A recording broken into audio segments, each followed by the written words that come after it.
Good evening, everyone. I hope you guys are having an awesome day. I'm Jamie Wright, and I'm here with Live with Jamie Wright, and we have an awesome show lined up for you folks today. First thing I want to say is Happy Hump Day, because we are at halfway mark of the week. And also, we have a very special holiday coming up for the children this weekend, which would be Halloween. We already been celebrating this week on my end because, as some of you know, I am a school teacher, so it's been nonstop Halloween all week. So, so I've already had my share long before Halloween. All right, we're going to go ahead and get things started. So first, we have Kristen Brown back with us this week. She took a little bit of a vacay, as we would say, a vacay last week. She's back with us on the show. I'm super happy to have her back. And we also want to give a big shout out to our sponsors. So let me go ahead and get those out of the way before we invite our special guests on.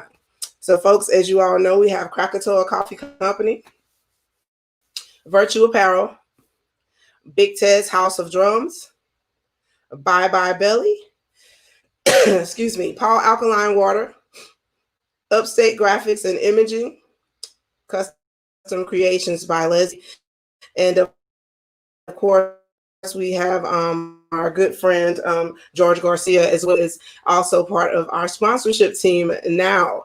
And George will be visiting us very soon during our month of music. So again, thank George for his big donation of all his CDs to the show.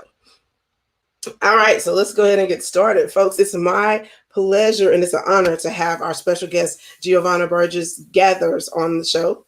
But before we start our chat, I'd love to go over a few details about her career. And I hope you guys can hear me okay. I'm a little stuffy today. I'm sorry if you're having trouble hearing me well. You know, it's so much, the weather is so unpredictable these days. So Giovanna has so many hats that she wears. So we're going to basically break things down throughout the show and talk about different occupations and different things that she's doing in her career. But we're going to start with the first topic of the evening will be her career as a therapist. So I'm going to tell you a little bit about her background in therapy and what she's doing. I'm going to read over that now. As a licensed professional counselor and owner of Touchstone Counseling and Coaching, Giovanna is affectionately known as the Giant Slayer because of her unwavering commitment to assist the clients and families of Touchstone with identifying, facing, confronting, and slaying the giants in their lives. Giants of fear, self-doubt, self-hatred, insecurity, lack procrastination, low self-worth, depression, anxiety, etc. Touchstone Counseling and Coaching is a client-centered, solution-focused for-profit organization that provides mental, emotional, and behavioral health services to children, adults, couples, and families in Upstate South Carolina.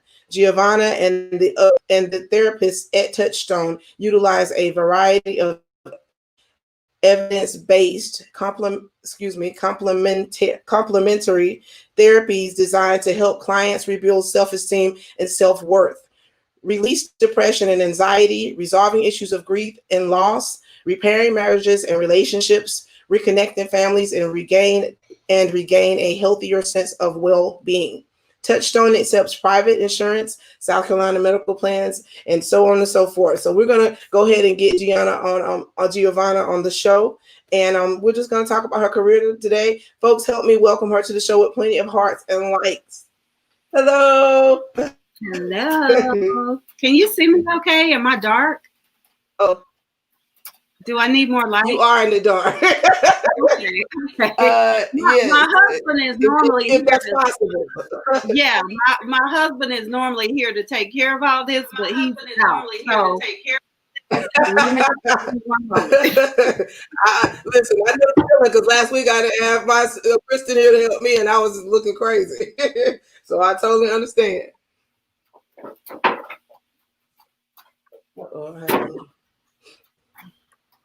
There we go. Okay.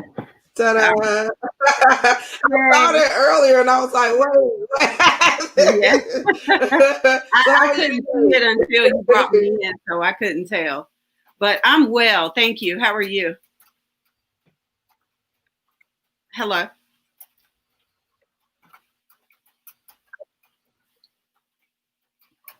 I'm sorry. It appears frozen, Jamie. Glitching any on my end? Yeah, I am glitching a little bit. I just got my son off of the Wi-Fi, so I should be okay. But it's definitely freezing. So let me see if I can try to. Is that any better, Jamie, or no? You're still glitching? Or I'm still glitching?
Jordan, I'm going to need my phone.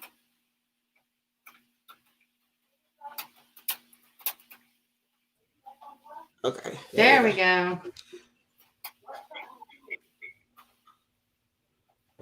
I'm running off my phone now, so we should. Hi.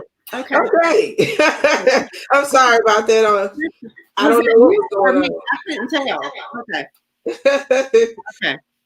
So let's just hope that it keeps going. Sometimes when it's overcast, it's just like crazy. I don't know what goes on. Yeah, no problem. But anyway, but I hope you're doing well. I'm doing well. I'm doing very well, actually. Yes, thank you. Most definitely. And I have not had the pleasure of meeting you in person. But several people have spoke very highly of you, and they were like, you have to get her on the show, because I was reaching out to people and I was like, I need someone that can come on and talk about relationships, and just not only just relationships, but your own personal well-being. And everybody, your name came up numerous times. So I'm so glad that you accepted the offer to come. Accepted my invite to come onto the show. We really appreciate you coming on today, taking time out of your schedule. I know you, based off of your resume and your bio, you have a very busy schedule. So I really appreciate it. Yes. Thank you. I'm honored to be here, and I'm glad we can make it work. Yeah, most definitely. Well, we're going to go ahead and get started. I have quite a few questions for you. And as I said, I just kind of broke things down to make sure we touch base on everything. And I'm just and I have a lot of folks that have a lot of questions. So so we'll make sure we always look at the questions and make sure that, check them out, but we'll have them read out to you if there's anything that you may be able to answer. So let's go ahead and get started. Sure. All right. So what made you decide to become a therapist? I laughed when I saw that question, because I always say that I really feel like I was born to do what I do, that I don't think I really could have chosen anything else. So it was almost like a no-brainer, like there was not much choice once I figured out that that's what I was called to do. Right. It's so funny that you said that, because I was thinking about, I was looking at your at all the thing your author, your public speaking, your life coach. I said everything that she does is involved in being responsible for somebody else's well-being. That's a big responsibility. So I said, if you're doing that, it has to be something that kind of like that God appointed. Everybody says it was like, I knew this is what I was supposed to do. Just like, myself with music, I'm like, I knew I was supposed to be doing music. So we know that that's exactly what you were supposed to do, because I could never imagine being responsible or having that many responsibilities to take care of other people's well-being like that. So I'm very happy that people like yourself are following their calling, because we definitely need people to help us with our well-being for sure, and our mental health. All right, let's keep going. So I slid down here on my thing. Let me get back up here and make sure I'm in the right place. All right, there we go.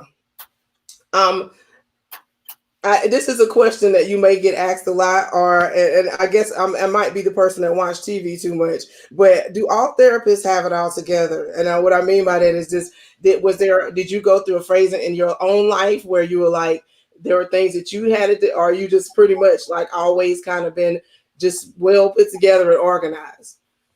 Another good question. And we do not have it all together. And unfortunately, sometimes that's a misperception. Either way, either people think that we think we have it all together, and so that's why they don't want to see a therapist, or they think we're pretending we have it all together and we're really a mess. And the truth probably lies somewhere in between. But no, I am very vocal about not having it all together. And I'm okay with that.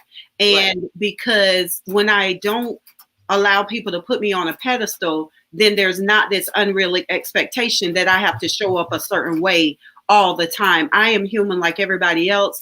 Every other therapist, psychiatrist, psychologist out there is just like everybody else. We go through, normal human emotions, issues, problems, challenges, just like everyone else. And I'm no different. And I really think that part of what makes me good at what I do is because I am so authentic. I am so personable and relatable because I don't necessarily sit there and over disclose, but I don't hide who I am either. I'm very comfortable with my insecurities, my fears, my shortcomings, what I don't do well. I'm comfortable saying I don't know. And so I really think that now we're in a time where people want the real, they don't want to be fluffed anymore. They don't want the person standing on stage whose life appears perfect, because I need to be able to see myself in that. And if I don't see myself as perfect, then how am I ever going to be able to envision that I could be where you are? So I let people know, yes, I have been through the fire,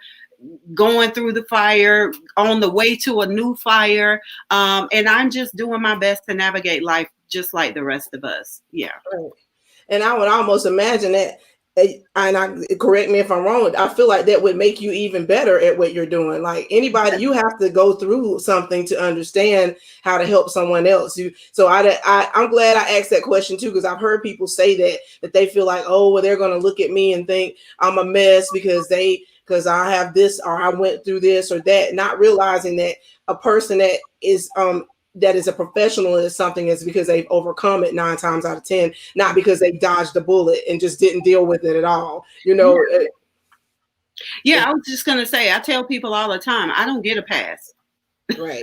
I don't get to not lose people. I don't get to not have my heart broken. I don't get to not be lied to or lied on. I don't get to have people falsely accuse me or just flat out dislike me. I go through the same things, and every other therapist goes through the same things that everyone else does. And so I think sometimes it's almost like we're looking for a hero. We're looking for an ideal. And I tell people all the time, I don't want to be your Jesus.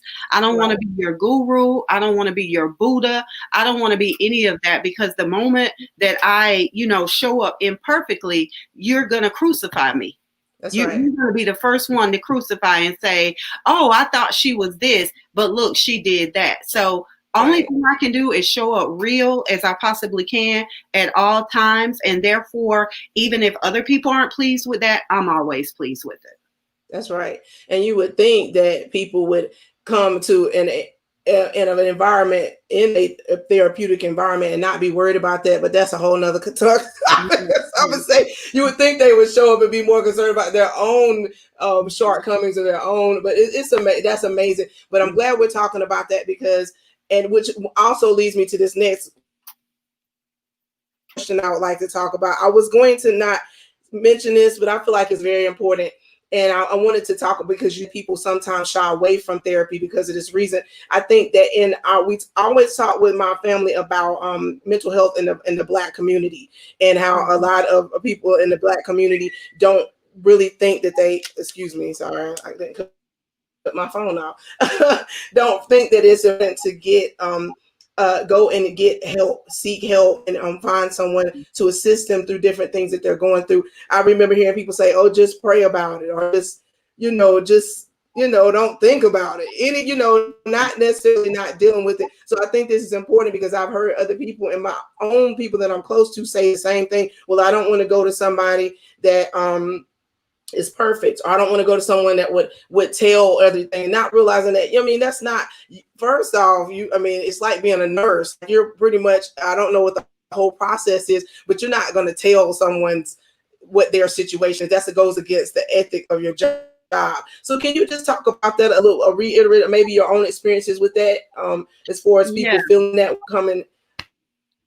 And I thought I just left back out again. Oh, could you tell us a little bit about your own experience with that? Yeah, kind of going back to your comment just now. Are you able to hear me? I'm not sure. Okay. Going back to your comment just now, typically people that feel a certain way about therapists are not my clients yet. Because once someone comes into my office or does a consultation with me, that really doesn't show up. My clients are there because they truly want to get help. So they don't care how the therapist appears to be or what they think the therapist is pretending to be.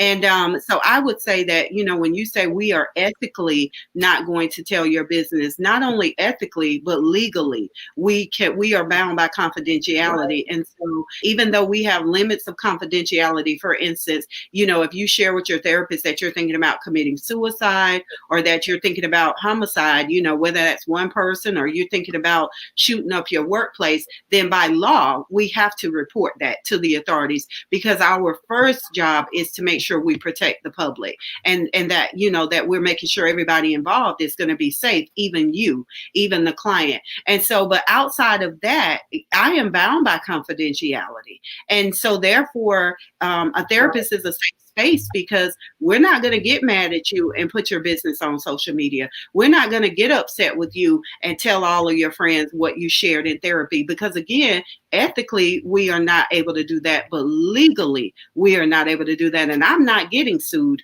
just for the privilege of telling somebody's business. And plus, that really goes against the integrity of the profession, and it goes against my personal integrity. So when you do go to a therapist, you can pretty much rest assured that whatever is said is going to be between y'all, unless you go outside of those limits of confidentiality. That's right. Well, thank you for clearing that up, because I feel like there's a lot of people who don't understand. In talking to people. So we're going to keep things going. So in a nutshell, what does it take to become a therapist? And I guess what I mean by that is just the commitment levels, focus, and I would use the word strength, because I feel like it takes a lot of strength to do what you do.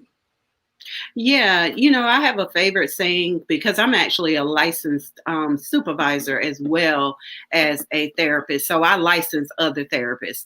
And one of the things that I often share with my supervisees is that good counselors are born, not made, because anyone can go to graduate school, get a master's in counseling, go through the process and become licensed. Anyone can do that. If you have the intelligence to pass the test, to write the papers, you are able to do that. However, to me, good therapists have a certain level of intuitiveness. We rely a lot on our intuition. We have to rely to an extent on our clinical judgment, because every situation that we may encounter in our offices is not going to be in a textbook. Like, there's not going to be a specific protocol for it, because people are so multidimensional and multifaceted that even if we try to write up something for every situation, somebody would come along and go outside of that, go outside of that norm. And so we have to have a certain degree of what we call clinical judgment or intuitiveness, so that we can tell if a client is looking at us smiling and saying everything's okay, but their right leg is shaking. And so as a therapist, I don't need to overlook that. Like, I need to find out, why are you telling me one thing, but your body is telling me something else? And so we really have to kind of not just deal with what we hear verbally, but we also have to be assessing that entire situation. Because again, our jobs are to make sure people are going to be okay and be well. And so if someone is being incongruent, which again means saying one thing but appearing another way, then it's our jobs to be able to recognize that. So I think it does require intuitiveness. I think you have to be able to separate. Even though I'm very caring and very compassionate about my clients, I cannot take that home. My family, my husband, my children need me at 100%. And so I can't take every single client home with me or every single issue. And I don't want to take all of that baggage either, because that's not good for me to take that on. So it's about really caring without carrying. So we have to learn how to be able to care about what we do without carrying the weight of it. Right. I like that. Care, but not carrying. I feel like I need to use that for my own life. That's something that I can use in my everyday life. So thank you. That pretty much, I couldn't even ask any more iteration for you to reiterate any further on that. You pretty much put that in a nutshell, most definitely. So the next question I have for you is basically, and I'm sure you are there ways that you're supporting the community? For instance, do you do any type of fundraisers or drives or donations in our community?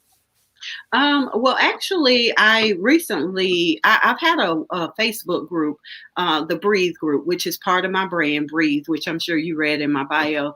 And I started that really just as a support group, so to speak, to encourage self-care and mindfulness. And I started it 4.5 years ago. So, now everybody's talking about medication and meditation and self-care and, all of that stuff. Well, I was talking about it then.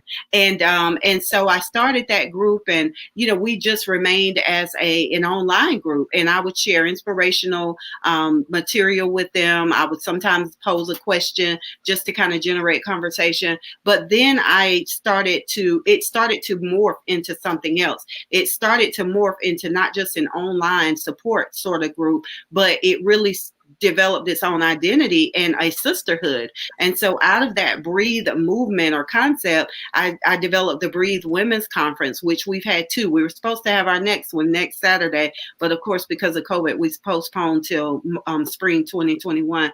But we have the Breathe Women's Conference, the Breathe Retreat, where we literally retreat. We go away. Our first two were in North Carolina in the mountains. And then our third one, we went all the way to the desert in Phoenix, Arizona.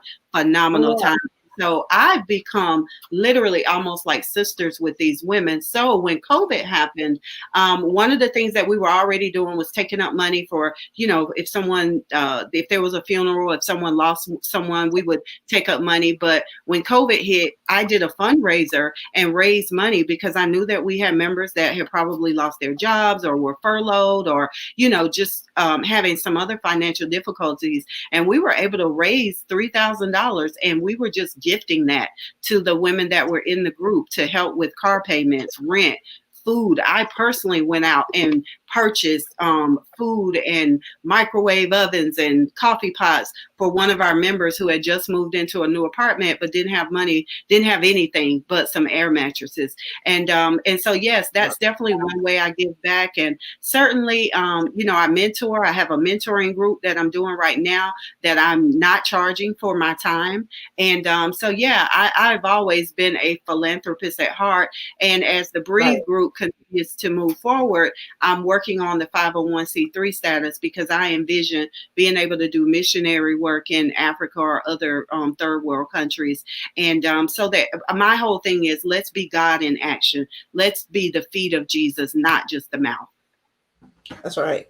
Now, can I ask you, could you maybe reiterate a little bit more on Breathe and tell us what one of your events would consist of and how someone could sign up for Breathe? Because I'm actually really interested in it now that you mentioned it. Yeah, like I said, I started out with the retreat. For years, I had wanted to do a retreat. I've always been like an innovator or forward thinker. But unfortunately, sometimes this area can be a little conservative and a little slow. And so I just really wasn't sure that anyone would buy into it. And so 3 years ago, I found this retreat center in North Carolina, Flat Rock, North Carolina. And I just posed the question in the Breathe group. And I was like, hey, if I did a retreat up here, who would come? And 55 women responded immediately. Wow. And so I was, I was thinking, wow, maybe I'm on to something. So I went ahead, I secured the space, and I set it up, and I had, I think, 33 women actually register. All of them were African American except two, and we went up there for just a day of, again, just breathing and being in nature and silence. And I laugh because I tell the story of how that morning, when everybody was sitting outside, because we did morning yoga outside, and everybody was sitting there really uncomfortable, and they were, wiping themselves and looking around because, there were gnats flying and things like that. And so I remember laughing. And then by the end of the day, after we had gone through, again, just really healing and digging up some things, and people were able to really release some things that they had held on to for years, these Right. women were totally different. Nobody was swiping. Nobody was uncomfortable. I mean, these same women were intentionally walking out and walking the grounds, by themselves or in groups or sitting on the front porch. And they were just taking it in because for once they were able to take off their masks. They were able to let go of having to appear like they had it all together. And they were able to just be. Not be somebody's mom or wife or girlfriend or employee or sister or aunt or go to or be all. They were just able to be themselves. And so that's the retreat, and that's what it's designed to do. And when we went to Phoenix, it was even more phenomenal. We had 25 women from here, and then we had some ladies to join us that are in Phoenix. And I mean, one of our day trips was we did off-roading. Like, we got in a Hummer, and a convertible Hummer, and went off-roading in the desert. It was phenomenal. I mean, we're sand dunes, and these are things that just we as African Americans normally don't do. And I mean, they still talk about it. Like, they're saying now, I can't wait for COVID to end so we can go back off-roading. So it's really about just getting people out of their comfort zones, learning to breathe, to, again, just to be, and not to always be wearing the mask or doing or accomplishing or accumulating, but sometimes you got to be reminded to just be. So that's the whole concept behind Breathe. It's just, girl, let it go. Let go of all that stuff that you have been carrying and building up.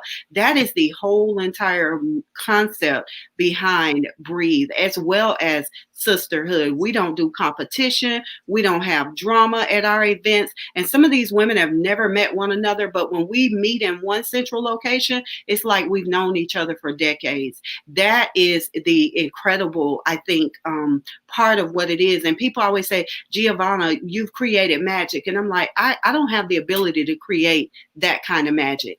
I provide the framework and the idea, but God brings the magic. I can't do that. That's right. That's exactly right. And that sounds like a very refreshing environment and trip. And you're the title that you gave it, Breathe, sounds like exactly like you said, exactly what happens during those retreats. I want to make sure I stay in touch with you because I would love to come and experience this in 2021 when things went, of course, hurry up COVID and go away. So we can get back to, I think a lot of people are going to be needing that retreat after we get out of this year for sure. I think you have an abundance, an overflow of, you might have to do 2 separate retreats back to back, because I think a lot of people are going to need that, that ability to go and just refresh themselves, because it's been a rough year.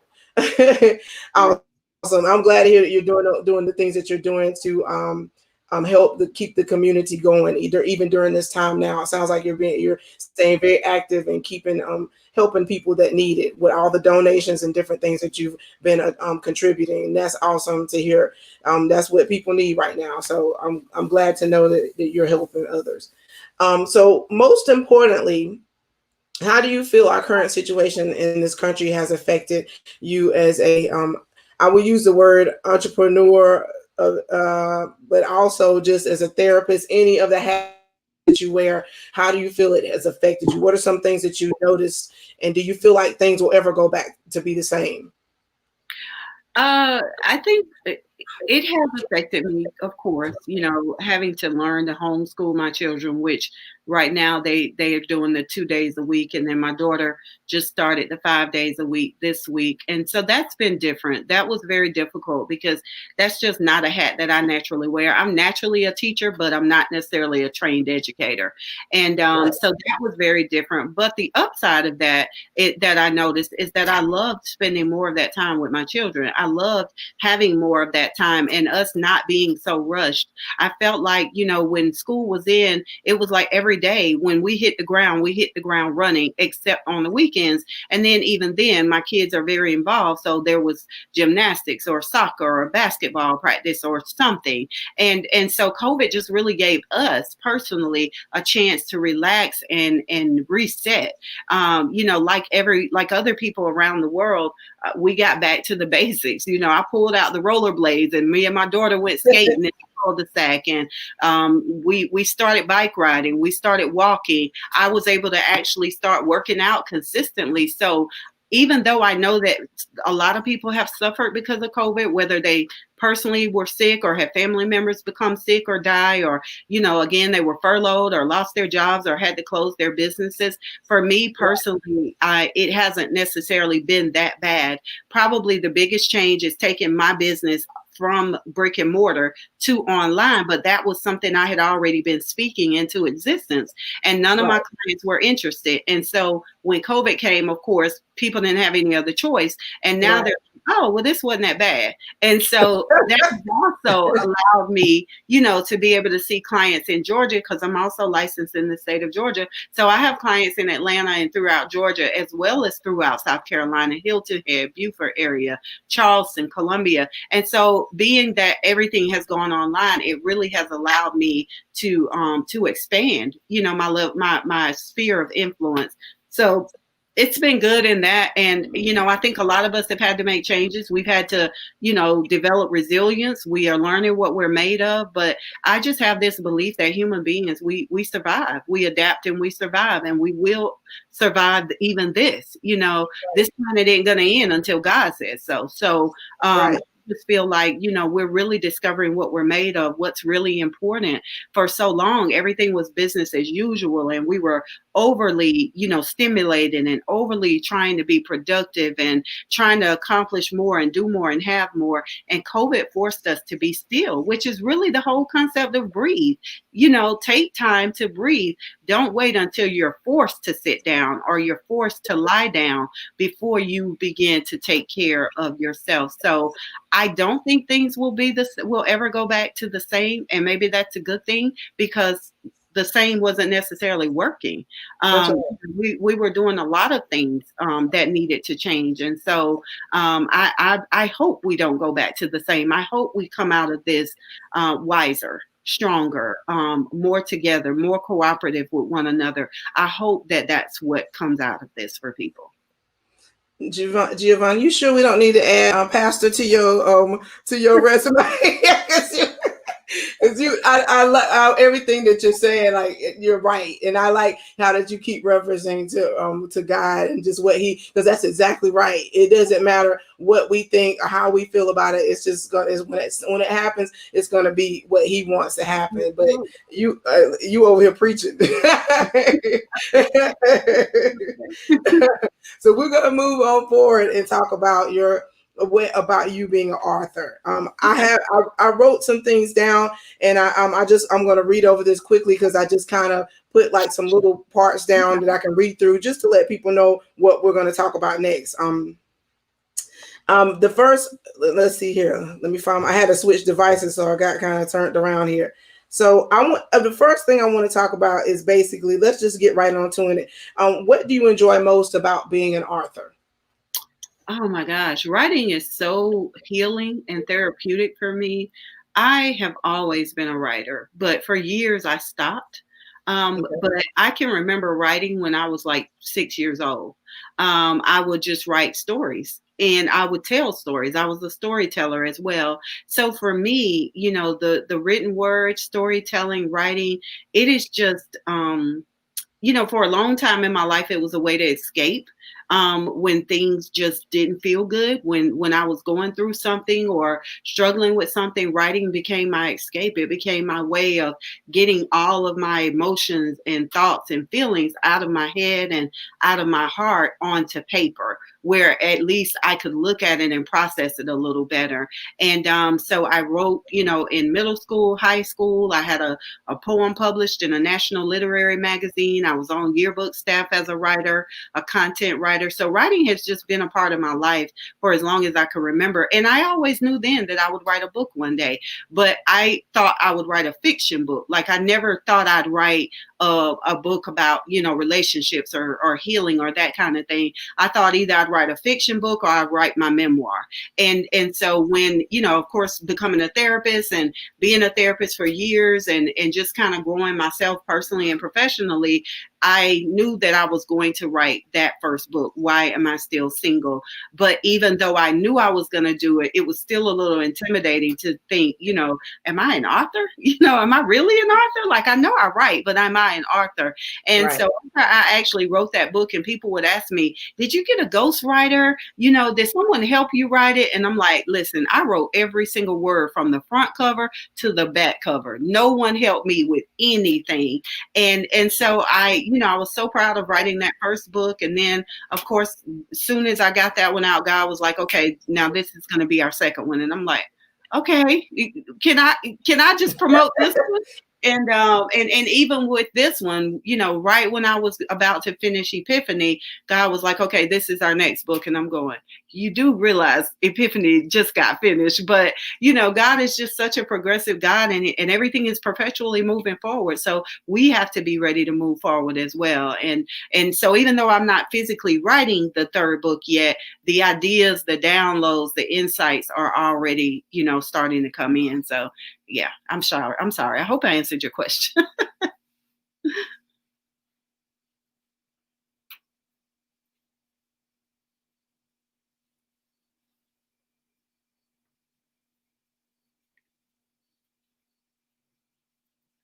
Are we glitching again?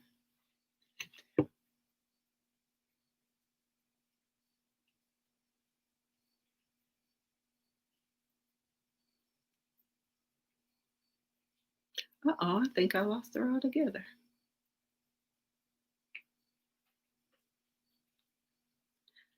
I'm not sure if I lost her altogether, y'all, because I only see me now, but all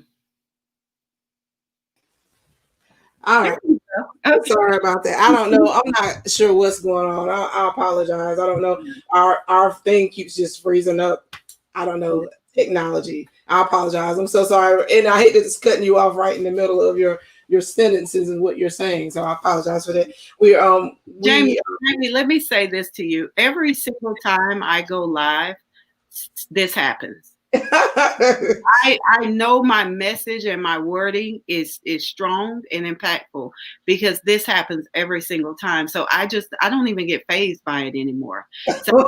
So it's not just, I don't know what's going on. It's I know exactly why it's glitching. I was gonna say, you look awfully calm. I was like, when I come back, I'm like, is she gonna be looking like you just sitting there like, well, she's back.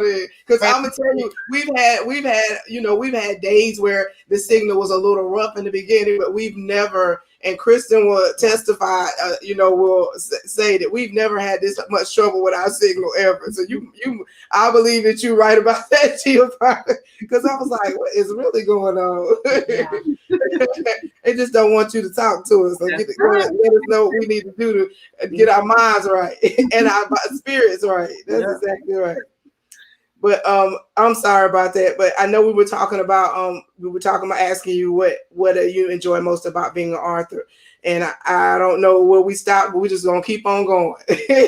I don't know if all that got out, but I just enjoy the therapeutic process of writing. Like, it's very healing. If more people would write their feelings out and write out their thoughts and use writing to really get what's in them out, they would be so much happier and healthier. Yeah, that's right. And I can't say I definitely have not written a book, but I do a lot. I write a lot because of me being I've been writing a lot during COVID. I've been writing songs and just thoughts. I don't know that the thoughts all have turned into songs, but it helped me to deal with a lot of this. I think it was, I can't lie, quarantine was really hard on me personally, because I'm a very sociable person, and because of my career I'm always around people. So it was days where I was just kind of like, I think, sometimes in my mind I think, oh, I'm fine, but then I really had to come to grips with the fact that I was like, dealing with some depression and just like, sadder days. I'm like, I'm tired of being in the house, I'm tired of dealing with this. So you're exactly right, being able to write. And it helped me, allow me to do something that I haven't done in years, and that was write music again. I had like just started doing like cover singing had been my thing for years, and I started writing music again, which is something that I really enjoy, and it helps me express myself and emotions, and it's good content, like I think, who knows, I might write a hit. Don't say might. I will. I will. That's right. And see, that's the thing, too, Jamie, about being still and becoming okay with the silence, becoming okay with the downtime. Because see, what you did was you were able to go within again, and then you discovered that part of you that had just kind of been dormant. It didn't go away. It had just been kind of taking a break. And so now that you've re-tapped into that creativity, that those juices are now flowing again, and they will continue to flow. And so, continue now, even when we go back, I want you to make sure you still carve out that time just to allow your creativity space to be. Right. That's exactly right. I mean, writing helps me through a lot of things. So I agree with you. And that's encouragement for me to keep doing it, because I see now that life is, things are picking up. I see myself kind of walking, coming away from it. So I'm glad. Thank you for saying that, because that will make me to make sure I take time out every week in my schedule to make sure I continue to write, because I think it's important that I do that. I just kind of always have had that outlet. So thank you. I appreciate you saying that. So I'm gonna continue on. As I was reading your resume, and I did realize you've written 2 books. We talked about that. And you wrote Epiphany and Why Am I Still Single? I'd just like to start with, why am I still single? What inspired this book? Wow. Why am I still single, even though I'm not single? I've been married 8 years. But when I decided to write the book, I was dating my husband, but we weren't engaged and we weren't living together. We weren't married. And, but it was such a different relationship for me that I began asking God, like, what's different now? What am I doing differently now that I haven't been doing before, that this is now working? Because I had, oh my gosh, so many unhealthy relationships, not necessarily abusive. I've never been in a, physically abusive relationship, but guys that just weren't good guys, that I've dated narcissists. I've dated guys that were emotionally unavailable. I've dated guys that were very controlling, guys that were competitive with me, guys who were intimidated by me and felt the need to, outdo me or outshine me and different things like that. And so after a while, I finally just said, okay, God, apparently my picker is wrong. So I'm going to let you teach me how to identify what's good for me. And so when I really began to entrust that to God, he began showing me and revealing some things to me. And some of them I didn't like, but I had to admit my truth. I had to admit that I had some level of responsibility in not taking care of me. I talk to women all the time about how we will intentionally overlook warning signs and red flags because we don't want to make waves. We don't want to be alone. We don't want to come off as a bitch. And so what we do is we end up, overlooking all those things that life is showing us to say, hey, maybe this isn't what you think it is. And then when the person turns out to be exactly who we thought them to be or saw them to be, we're looking like we've been duped. No, you kind of do it yourself. And so I talk to women a lot about, let's stop just pointing the finger and blaming men, because as my mother used to always say, a man can't do anything more than a woman is willing to allow him to do. And I used to hate that when she would say it. But again, when I matured and I was able to own my stuff and say, you know what, no one's ever done anything to me that I didn't put up with, that I didn't tolerate, that I didn't say it was okay, whether I said that with my words or with my actions. For example, if you've got a guy that comes to pick you up for a date and he says, I'm going to be there at 8 o'clock, and he shows up at 9:30 and you go, it doesn't matter how much you fuss. It doesn't matter how much you argue. It doesn't matter how angry you get. Your actions just told him it's okay for you to be an hour and a half late. And see, that's what we do as women often, is that we fuss, we argue, and all of that. And you can't treat me like this. But if I get in that car and go, I just sent you a very strong message about what I say I won't do, but what I'll end up doing. And so I just really talk to women about accountability. Let's take better care of ourselves and stop waiting for other people to rescue us and take care of us. We sometimes want the man to be something so that then we don't have to grow. And life is just not going to let you off the hook. We're going to have to grow as well, which means taking responsibility for our own hearts, setting boundaries, saying no, knowing what we're worth, setting expectations, not unrealistic expectations.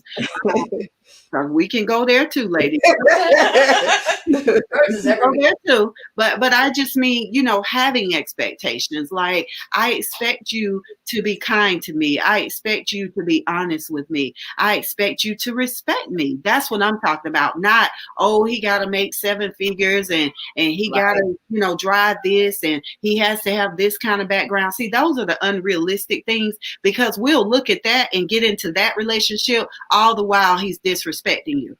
You know what I mean? So it's like, don't sell yourself. Don't play yourself. If I'm going to get played, I'm not going to participate in it. That's right. Yeah. You just said something. Mm-hmm. Why am I just now meeting you? I needed to hear this years ago. But you're right. It's amazing what you can things that I think now at my age now, I think, and I don't even think it's age. I think it's just, you just go through things, and I look back over my life and I'm like, why was I doing that? Why was I tolerating that? Why was I dealing with that? And if you're exactly right. If you put your foot down straight out the gate, I have a cousin that's like that. And I used to be like, darn, she mean to everybody. But I'm gonna tell you, she got married before anybody else did, because she didn't play. She didn't tolerate no mess. Like, she did. I don't know where she got that mentality from at that time, but she always was like that. And I remember her being that way. And I was like, she is mean to every guy but she didn't play. So you're right. Sometimes, you have to be that bitch that you refer to. People think that you're that person, but it's not. It's just wanting, it's expect, demanding a certain level of respect. And that's very important. And it's amazing how much I can't say we, but how much I say I hurt my own self aloud. Like you said, I played myself, basically. Yeah. And I want to just correct something, just because you said demand. I would use the word command, because if I have to demand you to respect me, then we already have an issue. And so commanding respect is simply expecting respect. Right. It means I deserve to be respected, and I expect you to respect me. And so, that's just the thing, though. I'm not even advocating that women should be mean and be bitches, because men are attracted to your softness.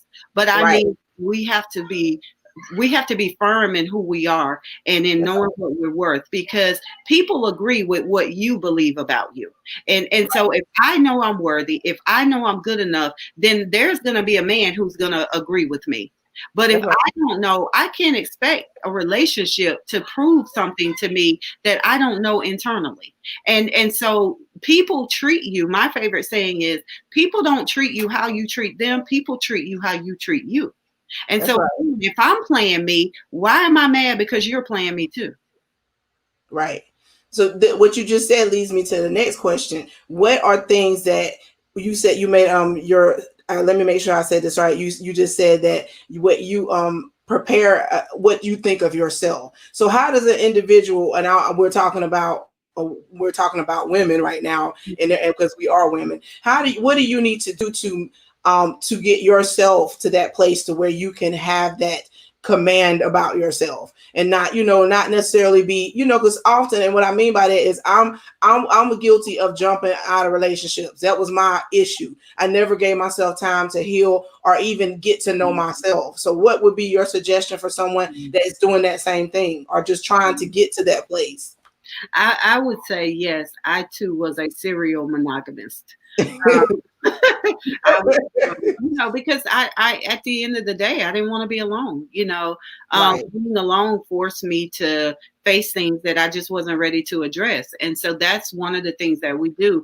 And even with the whole busyness thing, because I know one of your questions is going to be, have I seen an increase in mental health since COVID? And the answer is yes. I've gone from probably getting 7 or 8 referrals a week to 5 a day. And so my thing that I've been telling people is that people are realizing they don't like their partner, they don't like their children, and they don't like themselves. And, wow. and so one of the things that, when you're forced to be alone with you and you get to that place where you begin to enjoy your own company, again, you attract what you are, not what you want. Then other people will also enjoy your own company. But again, you can't ask me to do something for you that you're not willing to do. And so I would say for women is being alone sometimes is an okay thing. Being with yourself, not by yourself, but being with yourself and discovering what is it I really like, what really moves me, what really inspires me, what really impassions me, what makes me angry, what would I fight for, what would I defend. And so as you're getting to know you and accepting you, then you're going to just vibrate differently. And when you're vibrating differently, you're going to attract differently. When you're vibrating low, I don't like myself, my daddy didn't claim me, my mama didn't like me, my 3rd grade boyfriend cheated on me, I've never been considered cute, or I don't have a big butt, or I'm too dark skinned, or my hair ain't right. When you're vibrating that, you're going to attract people who agree with you. They don't think you're attractive either. They don't think you're worthy either. But when your vibration raises, now you attract a little bit differently. And so I would obviously say, women, do the work. If you've got stuff that needs to be healed from childhood, from your family of origin, from past relationships or marriages that didn't work out, do the work to heal so that you attract differently, so that you attract someone on the level of what it is you truly desire, and you not attracting from your brokenness and your woundedness. So do your work. I have no rebuttal to that. You just hitting the nail on the head. You hit the nail. And I want to say before I move on to the next question that I was that person that fussed all the time, because you made a comment because I was just not happy with how I was being treated, and I fussed non-stop. And when I finally got to a place where I was like, I can't accept that. And it changed. I know that was a very pivotal point in my life when I decided, and not just in relationships, in like romantic, just in general, because it was a lot of things that I just was accept. When I finally was like, I just can't accept that type of treatment, and I'm not going to fuss about it. I'm not going to complain about it. I'm just going to I'm not going to accept it, period. I'm not going to stay and fuss about it, because what is that going to resolve? Then it always turned out that I was the bad person that was fussing and being mean and arguing all the time, and just, oh, you got such a terrible attitude. And it made me seem like a person that I really was not, but I was just angry because of how I was being treated, and I wasn't standing up for myself, or like it, as you said earlier, commanding to be treated a certain way. And listen, I'm gonna have to come see you now. I'm gonna have to, because we'll be here all night long. I'm just gonna have to schedule to come and see you. Get the book, seriously. Why am I saying? Like I said, it's not a guide. I'm not telling women how to go get a man. In fact, the book is saying that you are perfectly okay if you don't have a man, if you don't want to have a man or get married, because marriage isn't for everyone. So I'm certain sometimes people see the title and they get offended and say, I'm single because I want to be. And it's like, read the book, because that is not, I'm not telling you to get married. Marriage is not for everyone. Some people are perfectly happy in their singleness, and that's an okay thing. But if you do desire to be in a committed, healthy relationship, here are some things that I feel like you should take into consideration. So it's not a guide on how to get a man. It's really about accountability, self-accountability, self-love, self-nurturing, self-respect, self-validation. And as I've stressed on this live tonight, not looking for others to do for you what you are supposed to do. God intends for you to do it for yourself, not so you cannot need anybody, but so that you are not dependent on anybody. So that you're not walking into your relationships empty and thirsty and hungry, wanting someone else to fill you up. God wants you to learn how to fill your own cup, so that when you attract your good relationship, that person comes in and they don't complete you, they compliment you. Yeah. They compliment you. See, we want to do that complete thing. I don't want anybody to complete me. I'm already whole. That's right. I want you to come in and compliment my wholeness. That's exactly right, Lord. I'm gonna say I'm gonna go to the other book because I want to make sure we get time to talk about it. This doggone signal made us lose some time. So let's talk about. I want to say I hope that people are watching this, and this is such good information. It really. I just want to tell you again now. Thank you so much for coming on and talking with us. This is such good information, and I needed to hear this, and I hope somebody else needed to hear it also. So can you tell us a little bit more about Epiphany? What made you decide to write? What inspired this book? So after my first book was released, and I started to get all these requests to speak, and my book was selected to be featured at the Essence Festival in 2018 and 2019. And I mean, I was meeting celebrities, and just all these things were happening. And so everything was amazing on the outside, but then on the inside, I was going through drama with people that were close to me. And so I, because when your vibe starts to increase, or when you start to elevate, as you all, we've always heard, everybody can't go with you. And the reality is everybody isn't even meant to go with us. And so when you begin to elevate again at a different level, sometimes you're going to shake off some of the debris. And not calling anybody debris, but I just mean some of the things that you've outgrown or that just aren't going to be able to go into your new season. And so as I started going through that process, and I started having all these people who were, attacking me and falsely accusing me of stuff, and angry at me for no reason, but wouldn't even tell me what I had did to make them angry. I really went into a very, I guess, isolated place. And that's when I can honestly say that, there's a line that I say in Epiphany that the way that you know that you are okay with the dark is when you can see in the dark. And that's the place that I got to, that I just felt like I was in this really dark, lonely place. And, my husband, of course, we were good. My kids were good. But it was like everything else was just shifting.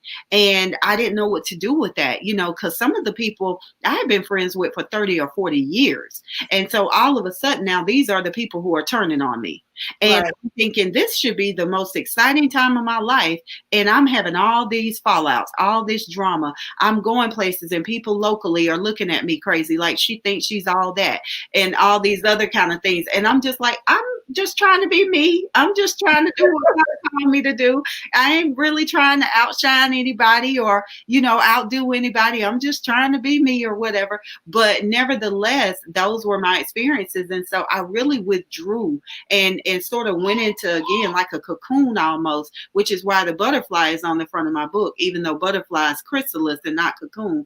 But I went into, to me, it didn't, chrysalis was too pretty to call it. So to me, it felt like a cocoon. So that's what I called it, because it's just dark and lonely. And my husband would say, well, you got me and you got the kids. But I had always been very social like you. I'd been very outgoing. I was a social butterfly. I'd always had this huge group of friends. And now all of a sudden, I'm down to like one or two. And I didn't know what to make of that. And so, but during that period, God needed to get me alone, because that's when he started downloading the material for Epiphany. And I started to get revelation after revelation after revelation. And it was incredible. And that's when I realized that I had been too distracted. I had been too preoccupied. My attention was too scattered with all of these people that were in my life. And God knew that he strategically needed to remove that so that he could get my attention and help me to focus on what he was trying to give to me. So when people read Epiphany, it's going to literally be like sitting down with the voice of God as your life coach. And that might sound arrogant to people or braggadocious, but that's exactly what it felt like to me. Right. Because even when my husband read it, he was like, "Oh my goodness. Like, where did you get this from?" And I'm like, "God told me." Everything in that book, all the insights, all of the understandings, the wisdom, all of that is in that book. And I wouldn't have been able to gain that or receive that had I still been busy. And so sometimes, like I said, we despise, the process that God is taking us through, when really he's just doing that to bring us out on the other side, to get us to birth us into the best version of ourselves. So that's really what Epiphany is. It's like my life just completely fell apart after my first great book, and then my life completely fell apart. So it's like I got the marriage and the husband thing right, but everything else just completely fell apart. And so how I navigated that space, learned to like my own company for real, learn to be my own best friend, my own best advocate, learn to I speak up for me before anybody else. That's what that process became like for me. And it's in other, spiritual concepts like abundance. I talk about what abundance really is. Everybody's now talking about abundance and manifestation without really even understanding what it is. We think abundance means accumulating a whole bunch of things, and that's not what it means. Abundance is recognizing that you were never missing or lacking anything in the first place. You came here with every single thing you were ever going to need for the journey. And so the appearance of lack or scarcity is just an illusion in your mind.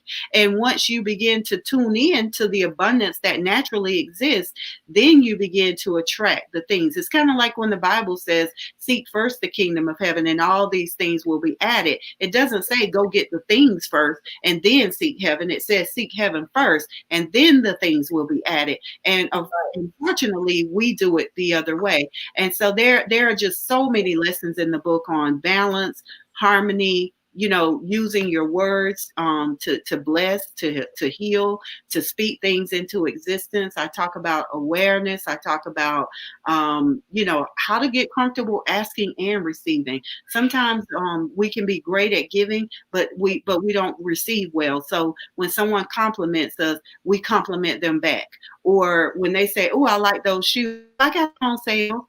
Or if someone tries to gift us something, we don't know how to receive it. We want to know what's the catch. Or we give somebody a ride and they say, "Here's $10 for gas money." "Oh, you don't owe me anything." And you will be surprised that your inability to receive in one area affects you in every other area. So therefore, when God has his hand out to give you something, he can't even get it to you because you don't know how to receive. But you wonder, why is everybody else getting blessed? Why is everybody else getting their house and their promised land? And why do they have a #1 hit? It's because he can't even get it in your hand because you don't know how to receive goodness from him. And so that book just goes in detail about that and so many other concepts. And at the end of each chapter, I include questions for self-reflection because I didn't want me to just have this awakening. I wanted everybody who reads the book to have their own personal awakening. Wow. I'm definitely getting both books. I went on Amazon before we came on and looked at. So definitely that what you're saying is life changing. It really is, and I can tell that this. I mean, I don't claim to know all, but I mean I have a strong relationship with Christ, and I'm very close to God, and I can tell everything that you're saying that you use the word downloaded, and I like that you use that, but you can tell that information was downloaded to you just from talking to you. I can only imagine the feeling it's going to be to read the information, and just be able to sit with it and think about my own and reflect on my own self. But I can tell that was imparted into you through God, that he gave you those ideas. And I can't wait to read the book. I really can't. Oh, thank you. Thank you. So Giovanna, I wanted to ask you now, we're like literally right at 8 o'clock. Do you mind staying on with us for just a few more questions? Fine. Okay, thank you. I know you, I didn't want to be rude and just keep going and not and make sure that I ask. So this is a very important question because I know because we've been talking about you being an author. So what advice would you give someone who would like to become an author? Wow. Do it. Start writing, start the process.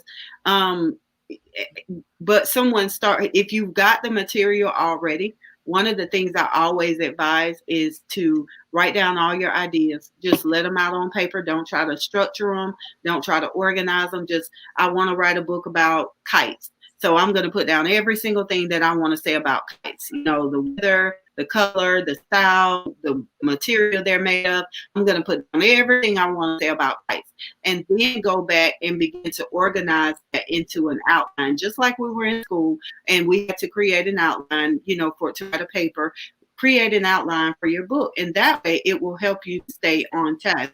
Because when you're a writer, when you're very creative, we'll have a tendency sometimes to go on a tangent or to get distracted and go down this road. And you're like, yeah, but I was supposed to be talking about that. And so the outline will help keep you, on track, help keep you focused on, okay, this chapter 1, this is what I'm going to talk about. So even if I get an idea, let me make sure that I write that down on my little paper again, because that should go in chapter 8, not in chapter 1. Because then when you read back over it, you'll realize that you've said the same thing 3 or 4 different times. So, right. So that's what I would definitely say. But actually writing, you got to do it. You got to actually, at some point, you got to start the writing process. And so that's why I started out by saying just do it. Because I get so many people reach out to me and say, I want to write a book. I want to write a book. And I do coach people into writing their books and finishing. I've got one young lady who's releasing hers either this week or next week. And so I'm there to push you when you get stuck. I'm there to be like, what's the hold up? Especially if you're writing a book about your life or a book about healing, the enemy is definitely going to come at you and start whispering in your ear and say, well, who are you to think you're a writer? Who are you to think anybody wants to read your story? Who are you to think that, that's important to anybody? Or, well, your family is going to get mad if you tell this happened or that happened. Right. Or, if it's about somebody you used to date, he's going to get mad at you if you tell what happened or how bad he was to you. I've even had people say that exes have called them and threatened to take them to court and things like that if they shared their story. And I always say, there's a difference between writing an expose to expose someone and telling your truth. I don't advocate exposure, right. But I do advocate speaking your truth and telling your story. And no one has to agree. No one has to say whether it was true or false, right or wrong. It's your story. So however you interpreted it, it's okay. And you can also change names and, certain situations so that people won't be able to know and say, oh, she's talking about Michael. But tell your story. And so that's what I always, recommend and encourage people to do is tell your story. It's important. And there is somebody out there that needs your story because she will only be able to relate, or he will only be able to relate and identify with the way you tell it. So it doesn't matter if there's 10 other books on that same subject, you will still tell it in your way. That's right. Now, I was going to ask this question later, but should we be expecting any books from you coming up soon? Have you been working on anything? Are you planning on doing another book anytime soon? No time soon. I'm actually releasing the companion journal to Epiphany because, as I said, there are questions at the end of each chapter, but I didn't leave a whole lot of space because the book is already 250 pages. So I didn't leave a whole lot of writing space. So the companion journal will be a way for people to just continue to process out some of those questions. So, for instance, there may be a question that says something like, has there ever been a time in your life where you felt like you didn't belong? And so you might say, well, yes. And then I might ask, okay, well, if you were able to overcome that, what things would be different. So you might need a little bit more room now to write out, well, if I had never felt that, or if I knew I belonged, then maybe back in college I would have joined that sorority, or maybe I would have done this, or maybe I would have done that. And so the companion journal is really designed to give you space to sort of flesh all of that out. And so I'm in the process of having that formatted now, so that it's going to come out in the next few weeks and be just a companion to Epiphany. But as far as a third book, I've got the material. I'm just trying to decide, is it a book, is it a documentary, or is it a TV show? Right. Yeah, is it a television show? Because I want to write about women and their relationships with other women, because I want to talk about healing and how, I think one of the reasons why we are so at each other is because, if we ever get together on the same page, women will be so incredibly powerful and unstoppable. But we can't get there because we're too busy backbiting and talking about one another and doing each other wrong. And I'm going to mess with her husband, and that's her problem if she can't hold on to her man. And I'm going to I'm going to outdo her, and I look better than her, and blah, blah, blah. And all of that competitiveness and cattiness just holds us back as a gender, and especially among Black women, because we are notorious for putting each other down. Look at her shoes, and she just drives a so-and-so. I drive a this, Right.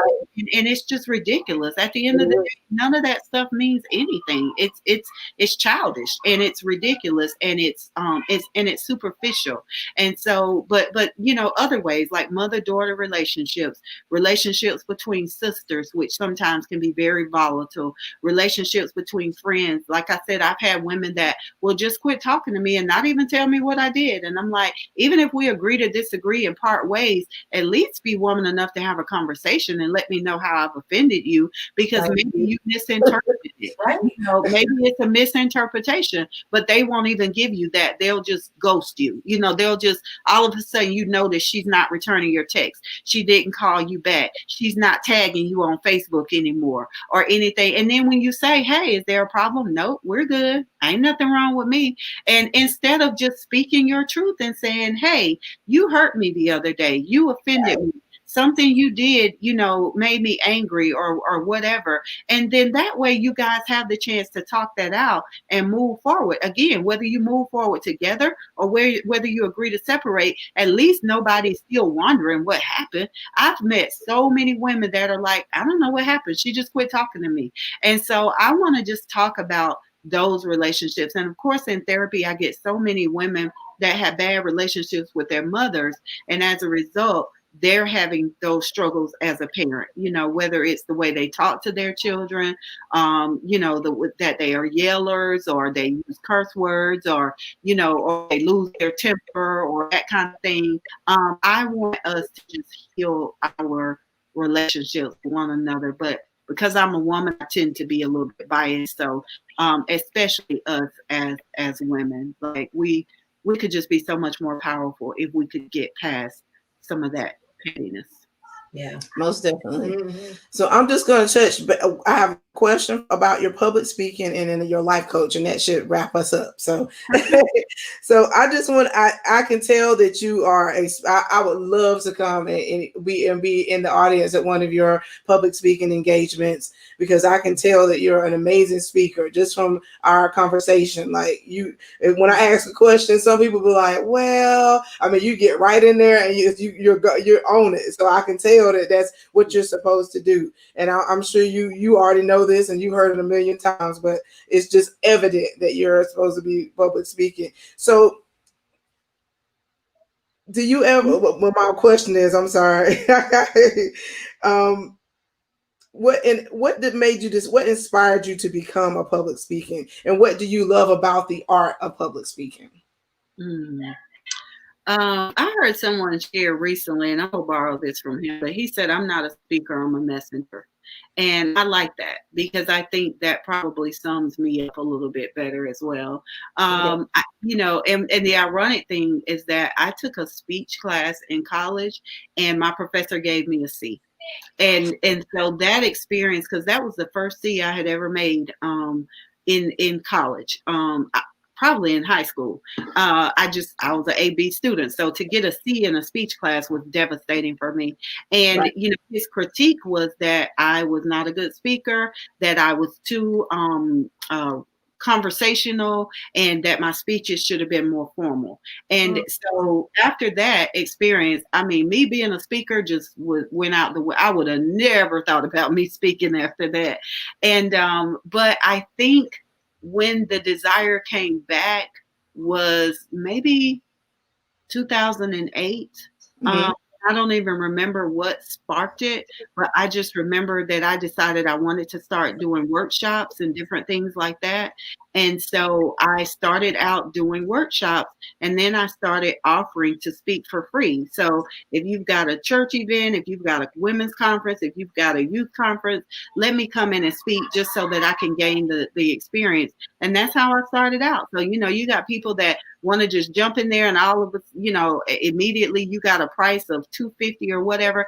I started out speaking probably the first 3 years for free. And even if I did get paid, it was because someone gave me like a love offering or an appreciation offering. But I offered my services for free because I knew that I was practicing. And so at some point, I guess during that part of me that had sort of put that down from when I took that class started to reawaken. And that's when I started to realize, wait a minute, I do have a voice, and I'm going to use my voice. And I don't care who has a problem with me using my voice. And so that's when I started back speaking. And to me, speaking is like writing. It's about sharing your story. It's about getting your truth, out of you, and who you can help in the process of doing that. So for me, it's just really about self-expression, and that I hope that I can be impactful and transformational in someone's life who is listening to me. So that's the biggest joy for me, is just being able to connect with people, impact people, change someone's way of thinking, let them know what they're really capable of. That is the joy for me in speaking or being a messenger. Most definitely. If I was an audience member at one of your present speeches, what is something I would remember most? Oof. It depends on what event. Because I recently I was in New Orleans, not this past weekend, but the weekend before, actually shooting a documentary where I am a resident therapist for women who have children that are incarcerated across the United States. And so the exercise that I did with those women before I got up to speak, I said, some of you are going to love me at the end, and some of you are going to hate me, because I bring so much truth and realness and emotion to the surface that either makes people love me or hate me. Because so many times we have become experts at hiding what we really feel, burying our feelings, putting our S on our chest, and pretending that things don't get to us and don't bother us. Well, I rip the S off your chest. I rip the mask off your face. I force people into being vulnerable and real and truthful, and everyone's not comfortable with that. So I think people that hear me speak, that's what they come away with. Like, she don't play, she don't sugarcoat, she comes real with it, she comes raw with it, but you will not leave the same way you came in. You will not. Yeah.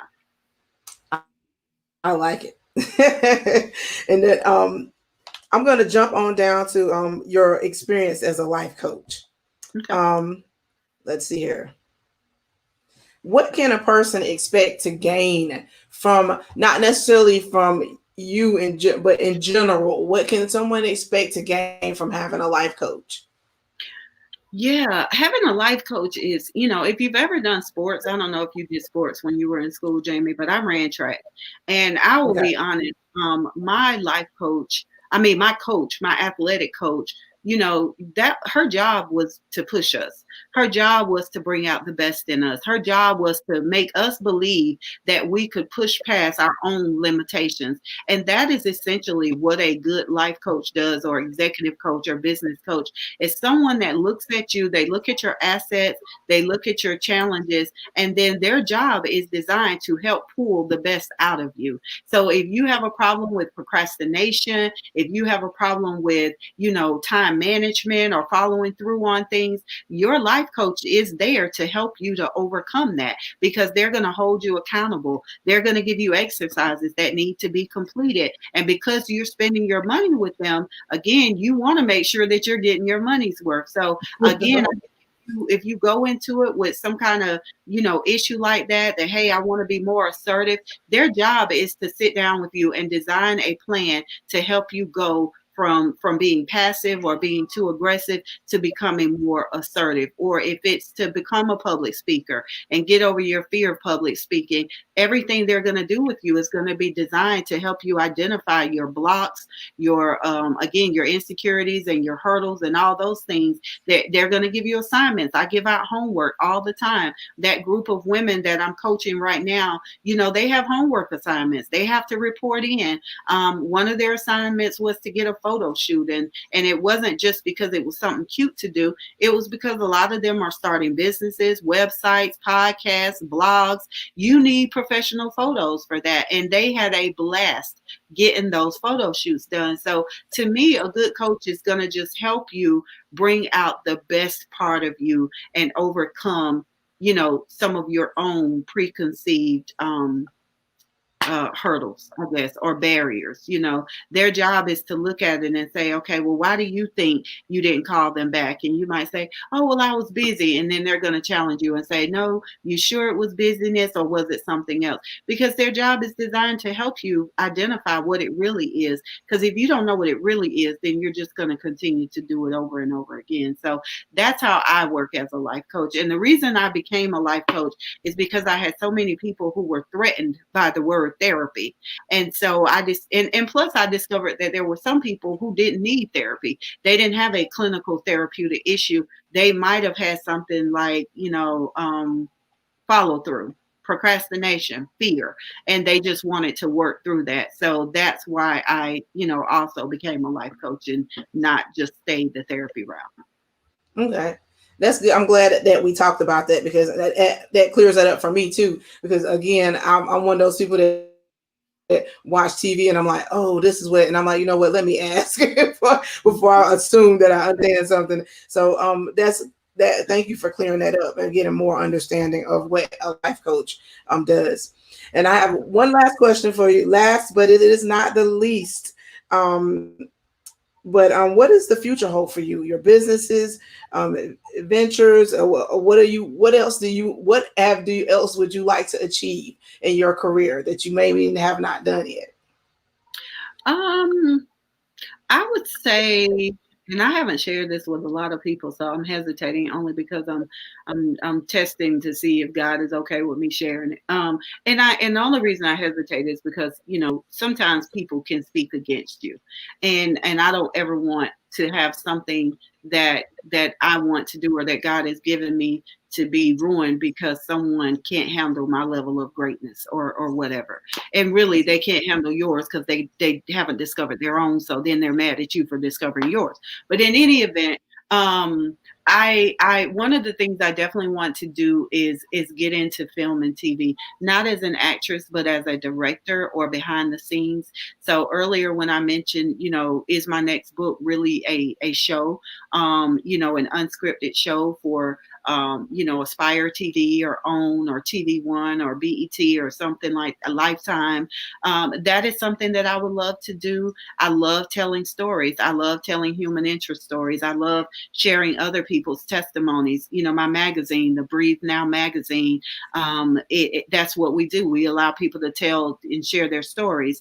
And because, again, I think we are healed by stories and hearing other people's stories and seeing that someone else went through this and she got past it, or this is how she dealt with it. And it gives us courage that we also, can get through that.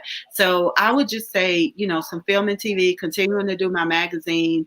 My family and I are in the process of building a new home right now on top of everything else and selling the home that we're in. So that's been a challenge, a good challenge, but still a challenge. Just continuing to focus on my family. I have 2 younger children, raising my children, being the best mother I can be, being an amazing wife to my husband, traveling. I would love to coach and work with athletes, professional athletes, entertainers, celebrities. I would love to do that. Continuing to grow my women's conference, my retreats, and take that all over, the country. We were trying to do Ocho Rios this year, but again, we had to change that because of COVID for the retreat. I would love to take women to Greece or Bali or someplace like that, not just for the retreat, but again, to get people out of their comfort zones, come and see the world. There's more to the world than South Carolina or the Southeast in America. So for me, it's just continuing what I do. Every day of my life is really like an adventure per se, because I just get up ready, every day to see what this day holds. Does someone want me to speak? Does someone want me to be a guest? Or me and my kids, we're about to watch a movie as soon as I finish this podcast that we've been looking forward to watch for a while. So we're getting ready to pop some popcorn and get some hot chocolate and watch this movie. So, everything for me is just, I love my life, even on my bad days, I wouldn't trade it. I wouldn't trade my life. I wouldn't trade my joy, because I've been there. When you were talking about earlier about being depression, I've been depressed. I've been sad. I've been unhappy. I've been unsatisfied with my life. And so to be where I am, it's not because all these things are going well. It's not because things are great or I've arrived. It's because I decided to be. I decided to be okay, no matter what. So even if I'm having a bad day, I'm still okay. And if you were to say, Giovanna, are you happy today? I don't care what has gone wrong. I'm going to say, this sucks, but I'm still happy. That's right. This ain't good, but I'm happy. That's right. My car won't start, but I'm happy. Obviously, if it's something major like a death, I'm not going to be happy about the death, but I'm going to be happy in spite of it. And that's the difference. That's that people don't understand about happiness and contentment. You can't buy it. You can't attain it. You can't put it on. You can't draw it on. You cannot manufacture it. You just have to decide to be it. Listen, we could be talking all night, but I'm not going to keep you from the kids because I know they're ready to watch their movie. But I wanted to thank you so much for joining us. Thank you for staying over and allowing me to ask some more questions. At this time on the show, I always like to ask the guests, is there anything that you would like to just to let them know where they can find your books at, where they can go to your website at, or any information, or just anything you like to leave the guests with tonight?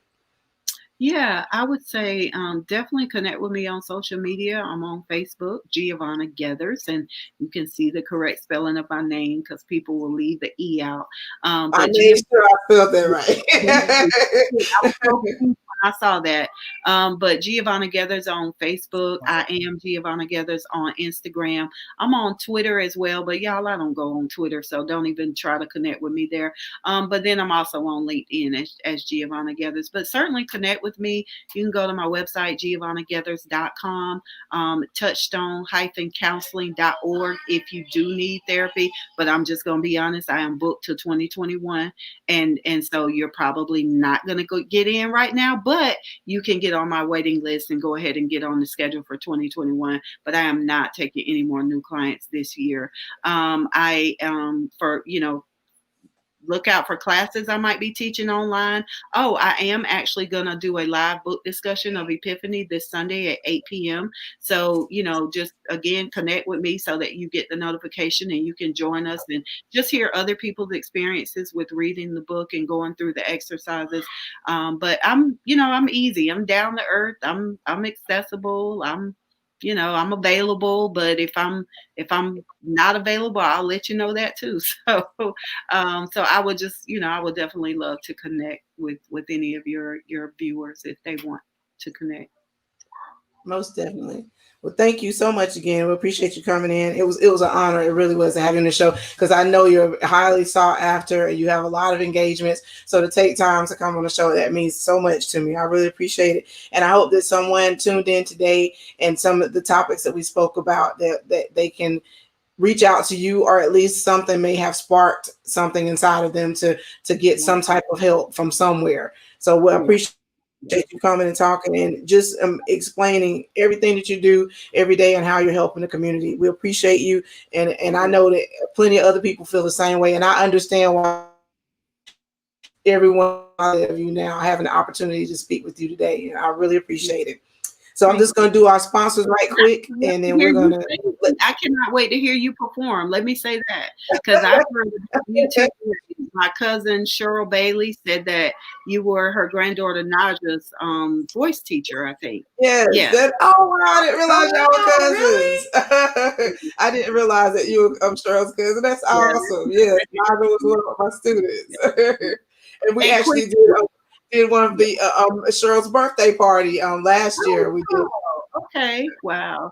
Yeah. And quickly, because I didn't say, but both of my books are available on Amazon. Why Am I Still Single? Giovanna Gathers and Epiphany, or you can go to epiphany-book.com and order an autograph copy. So thank you. Sorry about that. No, that's okay. We want you to tell me. Yes. So quickly, our sponsors are Krakatoa Coffee, Vurchoo Apparel, Big Ted's House of Drums, Bye Bye Belly, Paw Alkaline Water, Upstate Graphics and Imaging, Custom Creations by Lesley, and of course we have George Garcia is our special sponsor who has been giving us. He gave us all his music to give out, and we'll have George on the show very soon. Folks, be sure to tune in next month.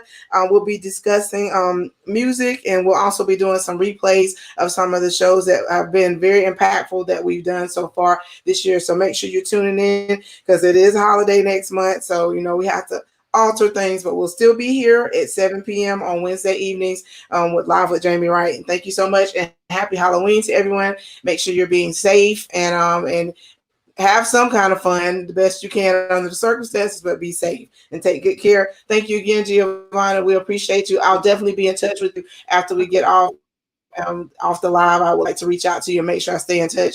And I wish you I know you have great success now, but I wish you the very best of success moving forward. And I'll be looking for that sister, what did you call it? The other book you're gonna come out, what is it too? Epiphany, what is journal? Maybe sister. Maybe that's gonna be the title. Yeah. I like sister. But we'll be looking out for that also. And we'll make sure we put in the comments the links where on Amazon where people can go and purchase your book. Thank you so much. Have a good evening and enjoy your movie. Tell your children we're sorry for holding you up. Thank you. Bye-bye.